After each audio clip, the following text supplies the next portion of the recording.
NPS news में आपका इस्तकबाल है। मैं हूं आपका दोस्त मोहम्मद जावेद। हम रखिए खबरों पे नज़र, आप रखिए खबरनामे पे नज़र।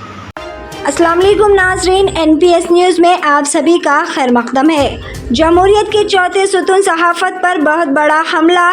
चीन हमारे मुल्क में घुस रही है, मोदी जी खामोशी इख्तियार किए हुए हैं।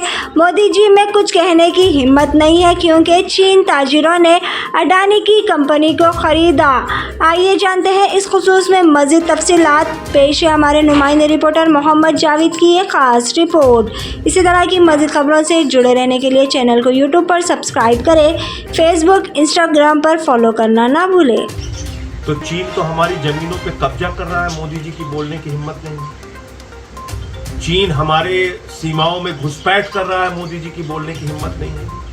गलवान घाटी में हमारे 20 जवानों की शहादत हुई, उसके बाद लगातार आप चीन से लाखों करोड़ का व्यापार बढ़ा रहे हैं। चीन के खिलाफ कार्रवाई करने की, बोलने की हिम्मत नरेंद्र मोदी जी के अंदर नहीं है।